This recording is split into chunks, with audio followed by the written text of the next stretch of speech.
Hi everyone. So I'm actually doing this cardio just for those who know. I'm just doing something like a preparation for this particular event that, as you all know, in September. I can't really give away too much details. Too many details. Yeah, I'm sorry, I'm panting, but because I just had my run and everything. So now I'm just doing brisk walking. I just want to actually just talk a little bit more about this whole thing concerning something I was actually I was thinking about this, and it just dawned on me because I was watching quite a number of videos in my free time, okay, when I'm not actually working and everything today. One of the videos included something about this American woman, okay, I think it's based on real true story, Betty Mahmoudi, okay, how she was deceived by her husband, her Iranian husband, to go to Iran, somewhere like Tehran, and then once she got there, she was deceived to think that she would be spending just 2 weeks of vacation there with her daughter, okay, but she found out later on that her husband was actually tricking her to actually go to Iran, and she wouldn't be able to escape, to get away, and so the movie Not Without My Daughter is a movie that tracks her whole journey, okay, to escape from her husband, her abusive husband, back to the United States, okay, and this is a very similar situation. I watched quite a number of videos about how, not just Coptic Christian women, but just Christian women from different backgrounds, a Western woman, okay, they end up with a Muslim husband, okay, from somewhere like Pakistan, Bangladesh, Pakistan, somewhere in the Middle East, and then once they end up there, most of them are tricked, okay, or even not just that, but even daughters of all these immigrants, they're forced to go to these countries and they can't escape, okay, and the thing is that it brings out the whole idea of what it means to find a safe space. This is something of on a tangent from the whole idea, but it goes back to the whole idea of how are we going to be safe, and SAFE, safe, okay, and I think that is very common thing that actually crops out in my mind. I know that a lot of us, those who actually have been through some form of narcissistic abuse, we keep on thinking about this what if question. The what if question was, what if we run into the abuser again, okay, the narcissist, the ex-narcissist who actually abuses us. And I'll be honest, I still actually go through that. Sometimes I have this whole fear, the fear, what if those narcissists, okay, pop up in my competitions, my events, my workplace, and then they'll just wreak havoc and just make the whole place a mess and make life hell for me. And one thing, I don't think that those friends of mine who can't understand it can even wrap their minds around it, because why? They come from a really stupid place of privilege. They can say, my ex was a narcissist, but then you don't listen to other people who are victims and survivors of all this abuse. You say, oh, I can switch off. No, you can't switch off. This is not about switching off or switching on. It's about having some empathy. You can't have empathy, then don't pretend to be an empath or wounded. You're not wounded. You're just full of your own BS, okay? And the thing is this, talking about safe spaces, the whole thing is this. I was talking with about this thing about safe spaces with quite a number of survivors of narcissistic abuse. And one of these, survivors, he's actually a moderator on one of the forums, the channels that follow on YouTube. He said, I don't think that, what he said was this, and he wrote it down. He said, I don't think that people quite have an idea of our fear as survivors and victims, former victims of narcissistic abuse, how much we fear running into the narcissist again. I have had it since there was goodness knows when, and then even during the last two competitions in 2022, I still had it, okay? And guess what? The thing is this, I won the competition 2022, and Mastermania 2022, I placed. So the issue was not about, the fear actually becomes a kind of crippling thing. It kind of lingers on, and at one point in time you wonder, why the heck am I thinking this way? The outcome is not affected by that, but it really boils down to the whole idea of a safe space, okay? And even as I prepare now, I'm also thinking about this because, like you hear a lot of this whole thing about, don't do it if you're not ready. And how do you know that you're not ready? How do you know you're ready? The best way is to get a coach, okay? And if you're not having a coach now like me, because I'm trying to do it alone for now, to learn about myself, I just realized, you know what? I'm gonna hear a lot of stuff. I'll be hearing it, goodness. There'll be like the positive things, the negative things. But you guess what? At the end of the day, this is not a make or break thing. You're not gonna die just because you didn't do well in something. Okay? I tell you, you're more likely to die or be unalive if the narcissist tries to do something to you. Okay?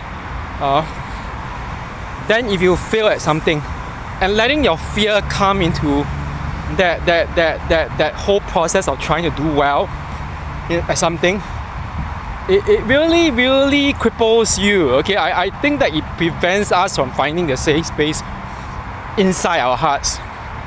I know it sounds weird, like I've been talking about safe spaces, physical spaces, but other than safe spaces, the real safe space is actually inside our hearts. And I remember that the last time, when I was in Japan, a friend of mine, Zane, this Korean American missionary kid, he's younger than me by a lot of years, but people always think that are you brothers or something. No, we're not brothers.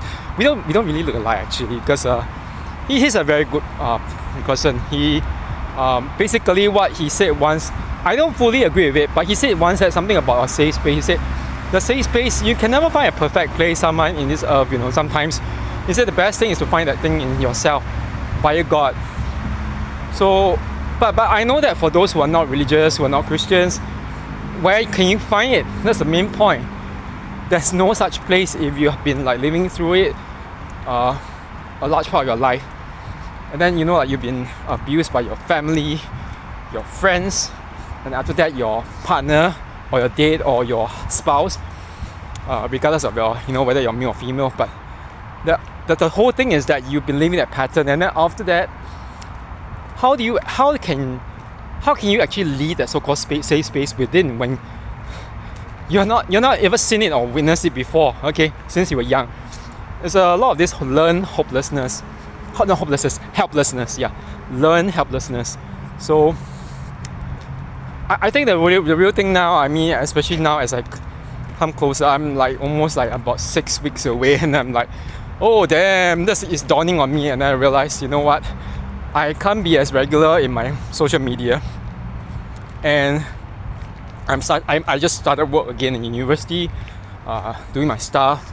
It is going well so far, but I can't anticipate as I go on, I might end up feeling some kind of spells or tiredness. It happens. I do actually experience it, and I kind of not just physically inside my body, with this the rising and falling, the sleeping patterns, everything. But I also experienced it with certain things like in my skin. Actually, my skin is the best indicator. That's why I went to have my laser and my all these procedures done in Korea before anything else. And it's not that as if I'm in very bad shape, okay? Because before I was preparing for a few photo shoots and I was in good shape. But the whole thing about the toll it takes on your body and everything. So I just have to take care of myself even more right now. So the whole thing boils down to this, how do we find that safe space? That we can't, it's very, very hard for us, because for those who have been subject to narcissistic abuse, the likelihood is that we have been experiencing some form of abuse or neglect since we were young, okay, since childhood, if not childhood, since you were teenagers and adults, young adults.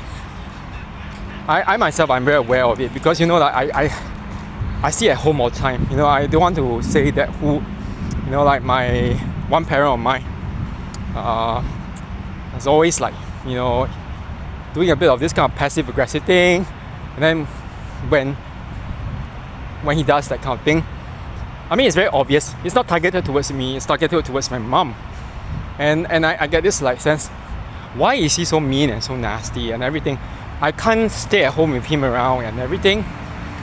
And it's not that I want to badmouth him, but he's not like a high-grade narcissist one who's gonna like, destroy me, unlike the the ex-narcissist in my life. But I still hold it against him, okay? And I'm very honest, okay?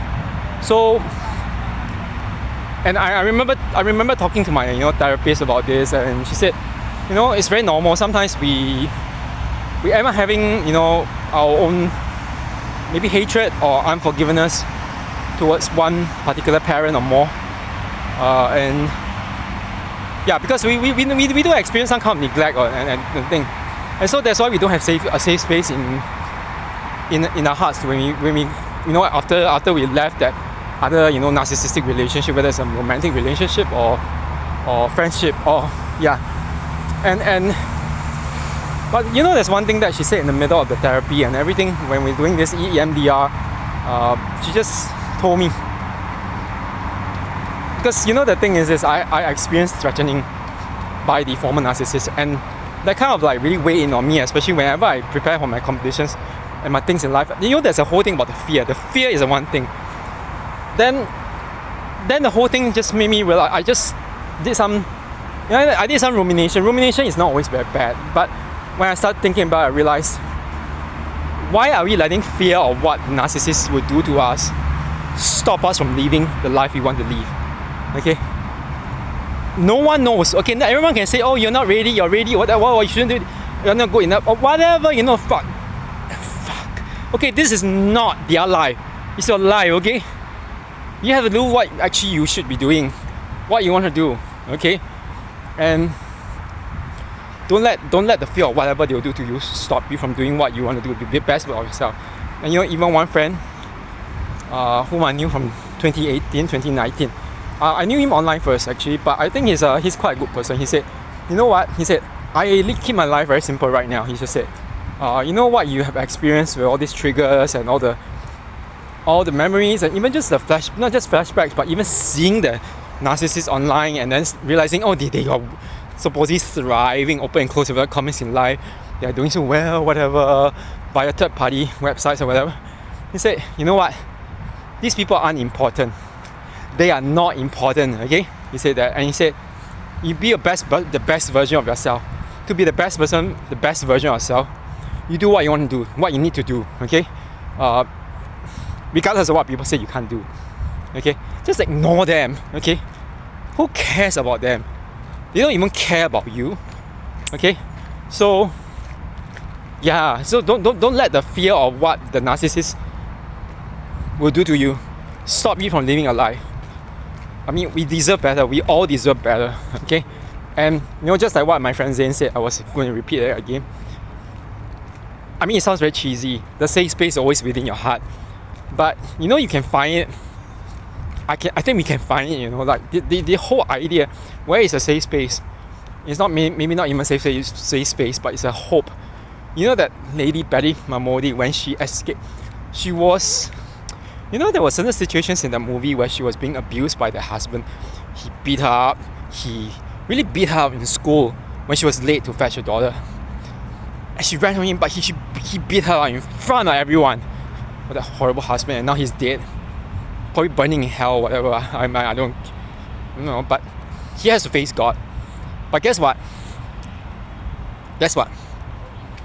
She had a lot of hope, as a woman.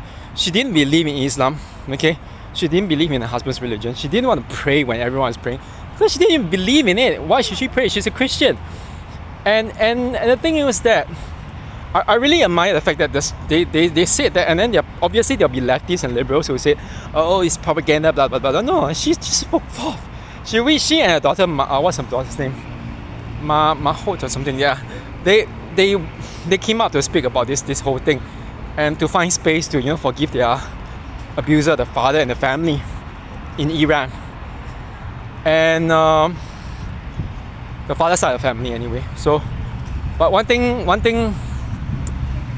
that came out across all these interviews and even in the movie itself, which was obviously dramatized, but was the whole idea. Where did they find the safe space? She found the safe space in the hope. She always cherished the hope. I'll get out of it. I'll get back to home. To America, where I was meant to be. Not Iran, under the Islamic regime where I'm going to be like a prisoner on open air in an open air prison. Like she was forced to wear the hijab, which, you know, like again, she's not even Muslim. Why should she be wearing the hijab? Just because of that bunch of rules, all the dictatorial rules, and her daughter too. And obviously, it was that cherishing their hope, you know, even at the risk of losing our lives, that subsequently liberated them. You know, I'm gonna just offer this hope out there. You know, that one thing I know it's a very different situation. That situation, my situation, and our situation as like survivors of narcissistic abuse. But you know what? We can't live in prison anymore. You know, there are different kinds of prison. One kind of prison is that kind of prison where you're just constantly fearing that thing. But the other prison is the open air prison. Everywhere you go, you think about that person, what they're gonna do to you, what they could do to you. No, there's hope, okay? There's hope, and the hope is living a life you want. Okay? No more like cowardice, like whatever. Like today my students are saying, teacher, you're so brave. You like, I mean, some of my students are all pretty old. They're like grandmothers, grandfathers, or something of parents, okay? And one of them, she's like 60 something, she's a grandmother. She's learning English to improve her communication skills and everything at work.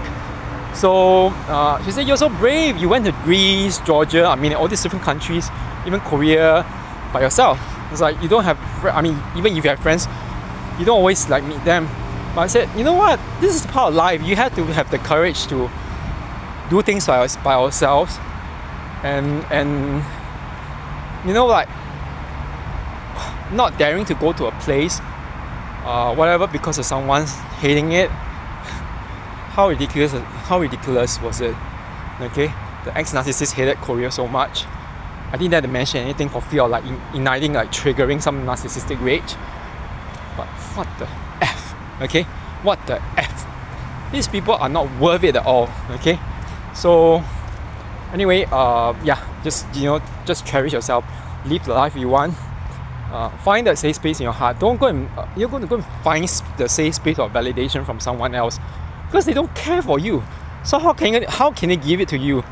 Okay, you give it to yourself.